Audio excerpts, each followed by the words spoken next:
과거 전장의 주도권은 전투기와 전차 그리고 장거리 미사일이 쥐고 있었다. 하지만 지금 이 순간 전장의 규칙은 완전히 바뀌고 있다. 보이지 않게 날아오는 무인기, 수백 대가 동시에 몰려드는 드론 군집, 그리고 값싸지만 치명적인 공중 공격 수단이 현대전쟁의 중심으로 떠올랐다. 문제는 기존의 방공체계가 이러한 위협에 비해 지나치게 비싸고 비효율적이라는 점이다. 수천만 달러짜리 미사일로 수천 달러짜리 드론을 요격하는 구조는 오래 지속될 수 없다. 고고도에서 작전하는 대형 무인 공격기는 이 문제를 더욱 심각하게 만든다. 이들은 40km 이상 떨어진 거리에서도 미사일이나 유도무장을 발사한 뒤 즉시 이탈한다. 기존 중거리 지대공 미사일은 사거리와 반응 속도에서 한계를 드러내고 장거리 요격 미사일은 가격 대비 효율 문제가 발생한다. 결국 전장은 새로운 해답을 요구하게 되었다. 그 해답으로 가장 빠르게 부상한 것이 바로 레이저 무기다. 레이저는 탄약이 필요 없고 발사 속도는 사실상 빛의 속도이며 반복 발사가 가능하다. 무엇보다도 요격 비용이 압도적으로 낮다. 이 때문에 미국, 유럽, 중국,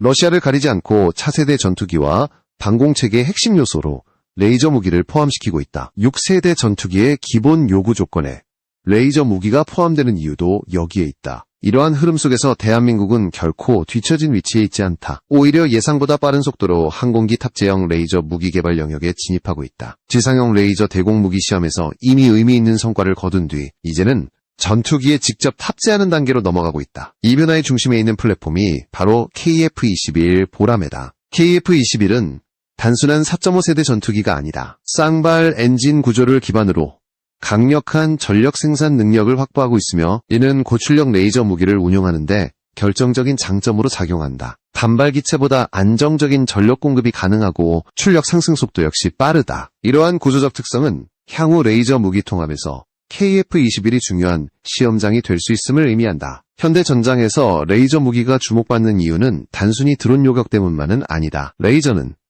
적의 센서, 광학 장비, 유도 장치를 무력화하는 데에도 활용될 수 있다. 이는 곧 적 전투기의 눈을 멀게 하고 미사일의 유도 자체를 방해하는 새로운 형태의 전자전으로 확장된다. 즉, 레이저는 공격무기이자 방어무기이며 동시에 전자전 수단으로 기능한다. 이러한 복합적 역할 때문에 레이저 무기를 탑재한 전투기는 단순한 요격 플랫폼을 넘어 전장의 지배자로 진화한다. 무인기와 유인 전투기가 뒤섞인 미래 전장에서 레이저를 보유한 기체는 적의 접근을 사전에 차단하고 값비싼 미사일을 아끼면서도 지속적인 방어를 수행할 수 있다. 이것이 바로 각국이 항공기 탑재형 레이저 무기에 집착하는 진짜 이유다. 이제 질문은 하나로 압축된다. 대한민국은 이 흐름 속에서 어떤 선택을 했는가? 그리고 KF-21 보라매는 단순한 국산 전투기를 넘어 차세대 전장의 규칙을 바꾸는 플랫폼으로 진화할 수 있는가? 다음 단계에서는 KF-21에 레이저 무기를 탑재하기 위해 넘어야 할 기술적 장벽과 그 현실적인 가능성을 하나씩 짚어본다. KF-21 보라매의 레이저 무기를 탑재한다는 개념은 단순한 무장 추가가 아니다. 이것은 전투기의 구조, 전력 체계, 냉각 시스템, 그리고 항공 전자장비 전반을 다시 설계해야 하는 고난도 과제다. 지상에서 운용되는 레이저 무기와 달리 항공기 탑재형 레이저는 극단적인 제약 조건 속에서 성능을 확보해야 한다. 가장 먼저 부딪히는 문제는 무게다. 지상형 레이저 무기는 대형 발전기와 냉각 장치를 포함한 거대한 체계로 구성된다. 그러나 전투기에 장착되는 레이저는 전체 시스템 무게를 대폭 줄여야 한다. 현재 알려진 목표는 약 250kg 수준으로 이는 기존 전투기 탑재 무장과 공존할 수 있는 한계선에 가깝다. 무게를 줄이면서도 출력은 100kW급을 목표로 해야 하므로 고밀도 에너지 집적 기술이 필수적이다. 전력 공급 문제 역시 핵심이다. 레이저 무기는 짧은 시간에 막대한 전력을 요구한다. KF-21은 쌍발 엔진 구조를 통해 단발 전투기보다 훨씬 안정적인 전력 생산이 가능하다. 이 점은 항공기 탑재형 레이저 무기 운용에서 결정적인 차이를 만든다. 레이저 발사 순간에도 항공기의 비행 제어와 항전 장비가 안정적으로 작동해야 하기 때문이다. 냉각 문제는 더 까다롭다. 고출력 레이저는 필연적으로 막대한 열을 발생시킨다. 이 열을 효과적으로 제어하지 못하면 광학 장비의 정밀도가 급격히 떨어지고 시스템 자체가 손상될 위험이 커진다. KF-21 내부에 레이저를 탑재하려면 기체의 내부 공간 활용, 공기 흐름 설계, 그리고 열 배출 구조를 정밀하게 계산해야 한다. 단순한 장비 추가로 해결될 문제가 아니다. 여기에 비행 중 발생하는 진동과 소음이라는 변수가 더해진다. 전투기는 고속 기동과 급격한 회피 기동을 반복한다. 이 과정에서 발생하는 진동은 레이저의 초정밀 조준 능력에 치명적인 영향을 줄 수 있다. 따라서 항공기용 레이저 무기는 지상형과 달리 진동 억제 기술과 안정화 시스템이 필수적으로 포함되어야 한다. 조준과 추적 역시 중요한 요소다. 레이저 무기는 탄도 계산이 필요 없지만 대신 표적을 지속적으로 추적하며 에너지를 집중시켜야 한다. 이를 위해서는 전자광학 추적 장비와의 긴밀한 연동이 필요하다. KF-21은 이미 AESA 레이더와 적외선 탐지 추적 장비의 국산화를 추진해왔으며 이러한 항전 장비 기반은 레이저 무기 통합에 유리한 조건을 제공한다. 결국 KF-21에 레이저 무기를 탑재한다는 것은 단일 무장을 추가하는 것이 아니라 전투기의 역할 자체를 확장하는 일이다. 미사일 중심의 요격 개념에서 벗어나 지속적이고 반복 가능한 방어 수단을 확보하는 것이다. 이는 무인기 위협이 급증하는 미래 전장에서 KF-21의 생존성과 전투 지속 능력을 크게 끌어올릴 수 있는 선택지다. 다음 단계에서는 KF-21이 기존 전투기들과 비교해 레이저 무기 운용에서 어떤 구조적 우위를 가지는지, 그리고 F-35와 F-16 같은 기체와의 차이가 무엇인지 보다 구체적으로 분석해본다.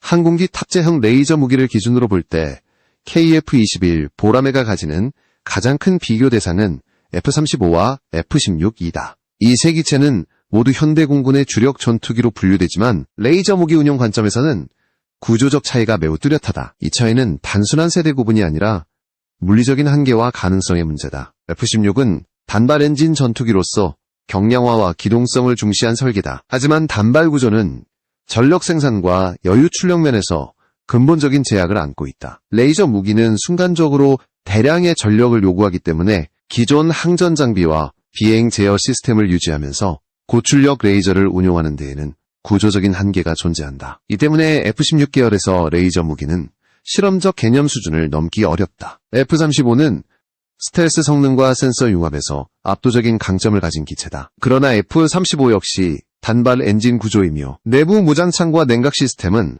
이미 높은 밀도로 설계되어 있다. 여기에 고출력 레이저 무기를 추가로 통합할 경우 열 관리와 전력 배분 문제는 더욱 복잡해진다. 특히 스텔스 형상을 유지해야 한다는 조건은 레이저 조준 장치의 배치와 가동 각도에 상당한 제약을 준다. 반면 KF-21은 쌍발 엔진 구조를 기반으로 설계되었다. 이 점은 레이저 무기 운용에서 결정적인 차이를 만든다. 두 개의 엔진은 전력 공급 안정성을 크게 높여주며 고출력 장비를 동시에 운용할 수 있는 여유를 제공한다. 레이저 발사 순간에도 레이더, 전자전 장비, 비행 제어 시스템이 안정적으로 작동할 수 있는 구조적 기반을 갖춘 것이다. 또 하나의 차별점은 설계 단계에서의 유연성이다. KF-21은 개발 단계부터 국산 항전 장비 통합을 전제로 설계되었다. 이는 외산 체계에 종속된 기체보다 시스템 통합과 개량 속도에서 큰 이점을 가진다. 레이저 무기 역시 외부 장비를 억지로 끼워 넣는 방식이 아니라 기체 구조와 항전 체계에 맞춰 최적화된 형태로 통합할 수 있다. 운용 개념에서도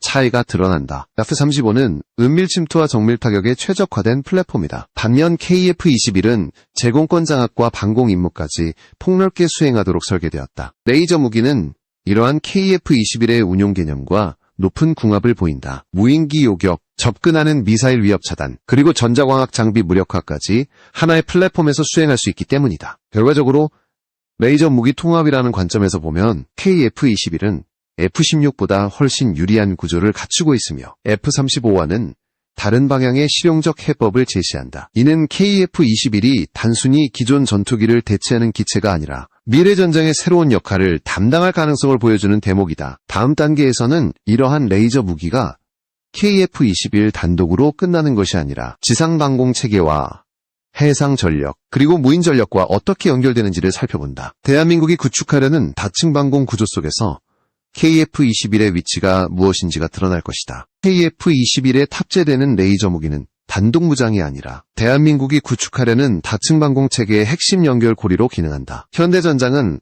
더 이상 단일 플랫폼의 싸움이 아니다. 지상, 해상, 공중, 그리고 우주 영역까지 연결된 통합 방공망이 승패를 가른다. 레이저 무기는 이 통합 구조에서 비용과 반응 속도라는 두 가지 핵심 문제를 동시에 해결하는 수단이다. 지상에서는 이미 레이저 대공 무기가 무인기 요격을 중심으로 실질적인 시험 성과를 쌓아왔다. 출력 단계는 점진적으로 상향되고 있으며 중소형 무인기를 빠르게 무력화하는 능력은 입증 단계에 근접해 있다. 문제는 고도와 대응 범위다. 지상 레이저는 지형과 곡률의 제약을 받기 때문에 고고도에서 접근하는 표적에는 한계가 존재한다. 이 지점을 공중 플랫폼이 메운다. KF-21이 공중에서 레이저를 운용할 경우 지상 레이저가 닿지 못하는 영역을 직접 커버할 수 있다. 고고도에서 접근하는 대형 무인기나 장거리 유도 무장을 조기에 요격함으로써 지상 방공망의 부담을 크게 줄인다. 이는 방공체계 전체의 효율을 끌어올리는 효과를 만든다. 해상 전력과의 연계도 중요하다. 해군 함정은 이미 다층 방공체계를 운용하고 있지만 미사일 중심 구조는 비용과 탄약 소모 문제를 안고 있다. 공중에서 레이저를 운용하는 KF-21이 해상 전력과 연동될 경우 함대를 위협하는 무인기와 저고도 접근 표적을 보다 경제적으로 차단할 수 있다. 이는 해군 방공망의 지속 전투 능력을 강화하는 요소로 작용한다. 무인 전력과의 관계는 더욱 복합적이다. 미래 전장에서 무인기는 단순한 공격 수단을 넘어 정찰과 교란, 포화 공격의 핵심 요소로 활용된다. 레이저 무기는 이러한 무인 전력의 가장 효과적인 대응 수단 중 하나다. 미사일과 달리 재장전 시간이 필요 없고 연속 요격이 가능하기 때문이다. KF-21은 유인 전투기로서 판단과 통제 역할을 수행하며 무인 전력에 대응하는 중심 노드로 기능하게 된다. 이러한 구조는 단순히 방어 능력 강화에 그치지 않는다. 레이저 무기는 적에게 새로운 부담을 강요한다. 대량의 무인기를 투입하더라도 효과를 거두기 어려워지고 포화 공격의 효율이 급격히 떨어진다. 이는 적의 전술 자체를 변화시키는 압박으로 이어진다. 결국 레이저 무기는 눈에 보이지 않는 억제력으로 작동한다.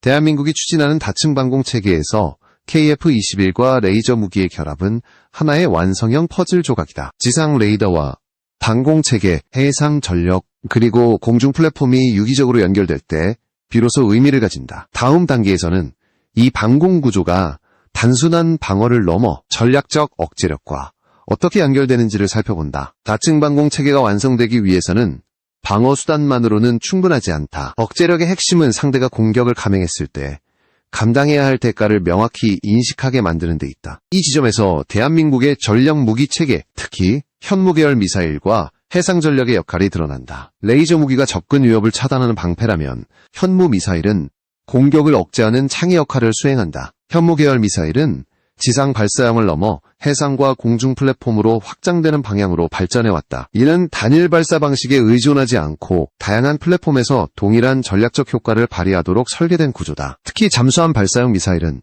은밀성과 생존성이 뛰어나 적이 발사 위치를 파악하기 어렵다는 점에서 강력한 억제력을 제공한다.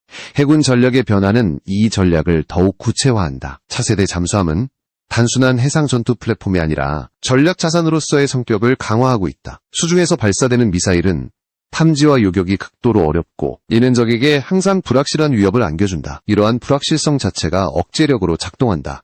이 구조에서 KF-21과 레이저 무기는 직접적인 공격 수단이 아니라 전략 자산을 보호하는 역할을 수행한다. 공중에서 접근하는 무인기와 유도 무장을 차단함으로써 지상과 해상에 배치된 전략 무기 체계가 안전하게 임무를 수행할 수 있는 환경을 조성한다. 즉, 레이저 무기는 전략 억제 체계의 생존성을 높이는 핵심 요소다. 또 하나 주목할 점은 이러한 무기 체계들이 개별적으로 움직이지 않는다는 사실이다. 레이더, 위성, 항공기, 함정, 잠수함이 하나의 네트워크로 연결되어 정보를 공유하고 위협을 분산 처리한다. KF-21은 이 네트워크에서 중요한 공중노드로 기능한다. 레이저 무기를 통해 즉각적인 대응을 수행하는 동시에 상위 지휘 체계에 실시간 정보를 제공한다. 결국 대한민국이 구축하려는 군사력의 방향은 단순한 양적 확대가 아니다. 방어와 공격, 억제와 대응이 하나의 구조 안에서 유기적으로 작동하는 체계다. 레이저 무기는 이 구조에서 비용과 속도의 문제를 해결하며 현무 미사일과 해상 전력은 전략적 균형을 유지하는 축으로 자리 잡는다. 이제 마지막 단계에서는 이러한 모든 요소가 결합될 때 어떤 의미를 가지는지, 그리고 KF-21이 단순한 국산 전투기를 넘어 어떤 전략적 메시지를 전달하는지 정리해본다. 지금까지 살펴본 모든 요소가 하나로 연결될 때 KF-21 보라매가 가지는 의미는 분명해진다. 이것은 단순히 국산 전투기를 보유했다는 상징이 아니다. 대한민국이 어떤 방향으로 미래 전장을 바라보고 있는지, 그리고 어떤 방식으로 생존과 억제를 동시에 달성하려는지를 보여주는 전략적 선언에 가깝다. 레이저 무기는 그 선언의 핵심 언어다. 보이지 않지만 즉각적이고 반복 가능하며 비용 대비 효과가 압도적인 이 무기는 기존 전쟁 개념을 근본부터 흔든다. 미사일 중심의 요격 구조에서 벗어나 지속적인 방어와 실시간 대응이 가능한 전장 환경을 만들어낸다. KF-21의 레이저가 통합된다는 가정은 대한민국이 이러한 변화를 단순히 관망하는 것이 아니라 주도하려 한다는 메시지로 읽힌다. 특히 KF-21은 방어와 공격의 경계를 허무는 플랫폼으로 진화한다. 공중에서 레이저로 접근 위협을 제거하고 동시에 네트워크의 중심에서 지상과 해상 전력의 안전을 보장한다. 이는 단일 임무 전투기가 아니라 전장 전체의 균형을 조정하는 조율자의 역할이다. 이런 역할은 소수의 강대국만이 시도해온 개념이었다. 이 변화는 주변국에도 분명한 신호를 보낸다. 값비싼 무기 경쟁이 아니라 효율과 지속성을 중시하는 새로운 경쟁의 시작이다. 대량의 무인기나 포화 공격에 의존한 전술은 더 이상 확실한 해답이 되지 못한다. 상대는 더 많은 비용과 복잡한 전술을 감수해야 하며 이는 곧 억제 효과로 이어진다. 중요한 점은 이러한 전력이 단기간에 완성되는 것이 아니라는 사실이다. 레이저 무기 통합은 단계적으로 진행될 것이고 성능 역시 점진적으로 향상될 것이다. 그러나 방향성만큼은 분명하다. KF-21은 미래 전장을 대비한 실험장이며 동시에 실전 적용을 염두에 둔 현실적인 플랫폼이다. 결국 KF-21과 레이저 무기의 결합은 하나의 질문으로 귀결된다. 대한민국은 단순히 따라가는 국가인가? 아니면 새로운 전쟁 양식을 정의하는 국가인가? 지금까지의 흐름을 보면 그 답은 점점 후자에 가까워지고 있다. 보이지 않는 빛으로 전장을 지배하는 시대, 그 문턱에 KF-21 보라매가 서